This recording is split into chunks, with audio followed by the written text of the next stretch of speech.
अस्सलाम वालेकुम, welcome to my YouTube channel. I am doctor Shafaq Azmat. अगर आपकी उंगलियों के जोड़ों में दर्द होता है, यानी कि इन जॉइंट्स में आपको दर्द होता है, ठीक है, या आपके अंगूठे के जोड़ में दर्द होता है, या इसके अलावा आपकी कलाइयों में दर्द होता है दोनों हाथ की, या आपकी कोहनी में, या शोल्डर में, या इसके अलावा आपके पाँव में, पाँव की टखनों में, पाँव की उंगलियों में, या आपके घुटने में दर्द रहता है, और इसके अलावा आप जब सुबह उठते हैं तो आपसे उठा नहीं जाता, आप अपने काम नहीं कर सकते, आप अपनी फिंगर्स मूव नहीं कर सकते क्योंकि स्टिफनेस हुई हुई होती है, तो ये वीडियो आपके लिए है। मैं आज आपको बताने जा रही हूँ रूमेटॉइड अर्थराइटिस के बारे में, यानी कि गंठिया की बीमारी जिसे कि उर्दू में कहते हैं। अब हम लोग बात करेंगे इसमें कि रूमेटॉइड अर्थराइटिस होता क्या है, इसकी कॉजेस क्या है और इसका ट्रीटमेंट क्या है। तो सबसे पहले अगर आपने मेरे चैनल को सब्सक्राइब नहीं किया है तो सब्सक्राइब कर दें, और ये वीडियो पसंद आए तो इसको लाइक करना मत भूलिएगा, और कोई भी आपके कमेंट्स या क्वेरीज हो तो वो भी आप मुझसे कमेंट सेक्शन में पूछ सकते हैं। चलते हैं वीडियो की तरफ। अब मैंने जैसे पहले बताया कि रूमेटॉइड अर्थराइटिस होता क्या है। अब रूमेटॉइड अर्थराइटिस क्या है? एक ऑटो इम्यून डिजीज है, ठीक है ना, यानी कि हमारी इम्यूनिटी इसमें ऐसी हो जाती है कि जो हमें डिफेंड करने के लिए बनी है हमारी इम्यूनिटी, वो हमें डिफेंड नहीं करती, बल्कि वो क्या करती है, उल्टा उस चीज़ को हमारे लिए नुकसानदेह बना देती है। अब इसमें क्या होता है, ये मोस्टली रूमेटॉइड अर्थराइटिस यानी कि गंठिया की बीमारी, ये मोस्टली खवातीन में पाई जाती है।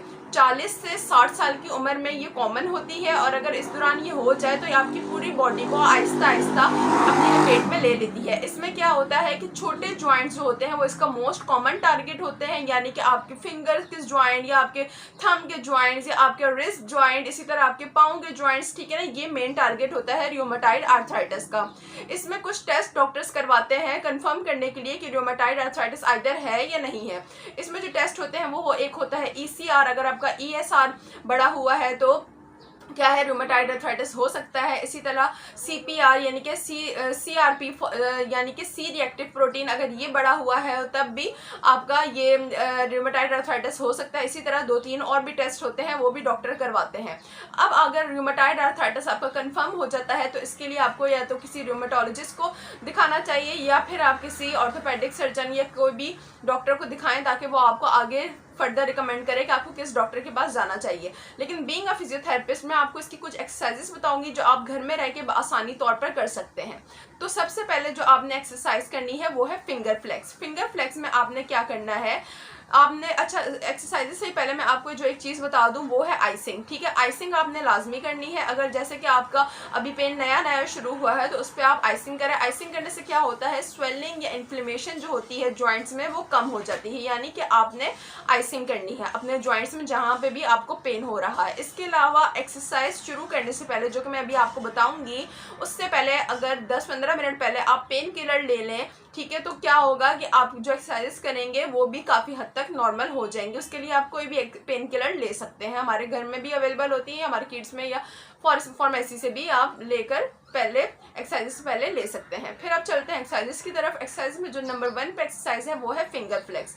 फिंगर फ्लेक्स में आपने क्या करना है, आप अपनी फिंगर्स को फ्लेक्स करेंगे, ठीक है ना, अंगूठे को इंगेज किए बगैर, यानी कि आपने अंगूठे को फ्लेक्स नहीं करना, बल्कि आपने सिर्फ फिंगर्स को फ्लेक्स करना है। ये आपकी पोजीशन होनी चाहिए आपके हाथ की, और आप इस तरह अपनी फिंगर्स को आहिस्ता आहिस्ता करके फ्लेक्स करेंगे, सही है, यानी कि मोड़ेंगे आगे की तरफ।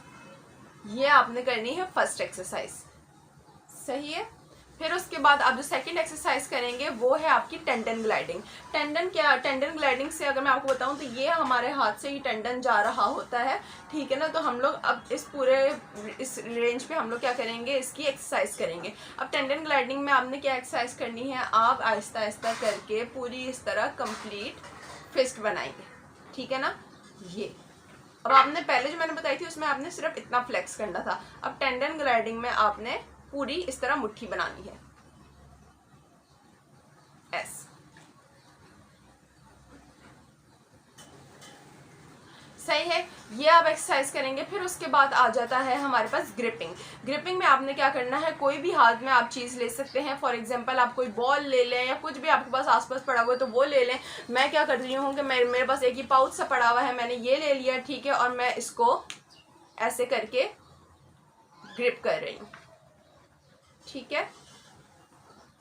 ये इससे हमारी जो स्ट्रेंथ होती है मसल्स की वो काफ़ी अच्छी हो जाती है। ये एक एक्सरसाइज हो गई। फिर उसके बाद आ जाता है पिंच ग्रिप। पिंच ग्रिप में आपने क्या करना है कि आप अपने हाथ में एक कोई भी छोटा सा टिश्यू का रोल बना लें या कोई बॉल ले लें छोटी सी, तो वो आपने क्या करनी है, अपनी पिंच के ज़रिए ग्रिप करनी है। अब जैसे कि ये है मेरे पास, ठीक है, तो मैं अब क्या करूँगी, इससे ये ग्रिप करूँगी, सही है, यानी कि मैंने अपनी ये फिंगर और अपने थंब से ग्रिप की हुई है इस तरह, ठीक है। फिर उसके बाद मैं अपनी नेक्स्ट फिंगर पे जाऊंगी और थंब पे, और इस तरह मैं इनको ग्रिप करूंगी। इससे क्या होगा कि जो स्ट्रेंथ होगी मसल्स की वो बहुत बेहतर हो जाएगी। फिर उसके बाद मैं नेक्स्ट फिंगर पे जाऊंगी, इस तरह इसे भी ग्रिप कर लूँगी, यानी थंब और फिंगर का आपने काम करना है। इसी तरह आप सारी फिंगर्स पे ये एक्सरसाइज करेंगे। फिर उसके बाद आ जाता है कि आपने क्या करना है कि आप अपनी जो उंगलियां हैं उसको फिंगर वॉकिंग करवाएंगे। अब वो किस तरह होती है, वो आपने इस तरह करनी है कि अपना हाथ आप सीधा रखेंगे और अपनी उंगलियों को अंगूठे की तरफ लेकर आएंगे आहिस्ता आहिस्ता। इसे कहते हैं फिंगर वॉक, ऐसे, यानी कि एडक्शन में आप लेकर आ रहे हैं, फिंगर वॉक। इससे भी स्ट्रेंथ जो होगी वो काफ़ी हद तक बेहतर हो जाएगी मसल्स की, और पेन भी रिलीफ होगा। फिर उसके बाद जो लास्ट एक्सरसाइज आपने करनी है वो है रिस्ट ग्लाइडिंग। रिस्ट ग्लाइडिंग में आपने क्या करना है, यानी कि सर्कमडक्शन आप करेंगे, सॉरी रिस्ट मोबिलिटी, उसमें आपने क्या करना है, अपने रिस्ट की सर्कमडक्शन करनी है, मतलब आपने अपने रिस्ट को चारों तरफ लेकर जाना है, मतलब साइड पे, ऊपर, इस साइड और फिर नीचे, इस तरह आपने करना है एक्सरसाइज। ये है रिस्ट मोबिलिटी। तो ये थी कुछ एक्सरसाइजेज जो उम्मीद है आपको समझ आ गई होंगी। अब मैं बताऊंगी कि आपने दिन में कितनी मरतबा करनी है। ये सारी एक्सरसाइजेज आपने दिन में कम से कम 3 मरतबा करनी है, और इनकी रिपीटिशंस आपने 10 रिपीटिशंस रखनी है, मतलब आपने हर एक्सरसाइज 10 मरतबा करनी है, ठीक है। दिन में 3 मरतबा हर एक्सरसाइज को आपने 10 मरतबा करना है, यानी कि 10 मरतबा आप सुबह करेंगे, 10 मरतबा दोपहर को करेंगे, 10 मरतबा शाम को करेंगे। फिर उसके बाद आ जाता है कि जो एक टिप मैं आपसे शेयर करना चाहूँगी वो आपने ये करना है कि आपने जब जैसे मॉर्निंग स्टिफनेस होती है, यानी कि सुबह जब सो के उठते हैं तो आपकी फिंगर्स मूव नहीं होती, आपसे नहीं कोई काम किया जाता, तो अब आपने क्या करना है, एक गर्म पानी लेना है, ठीक है। किसी बाउल में गर्म पानी ले लें, नीम गर्म पानी हो, उसमें आप डिस्प्रिन डाल दें एक, या आप कोई नमक डाल दें, ठीक है ना। और उसको आप क्या करें, अपने दोनों हाथ उस बाउल के अंदर थोड़ी देर के लिए रख लें, यानी कि 10 से 15 मिनट के लिए आप रख लें उसमें अपने हाथ, और उसके बाद आप एक्सरसाइज करेंगे तो उससे आपको काफ़ी हद तक फ़र्क महसूस होगा। तो ये थी एक वीडियो जो बहुत मैंने आसान तरीके से बनाई ताकि आप घर में रह के आसानी तौर पर ये एक्सरसाइज कर सकें।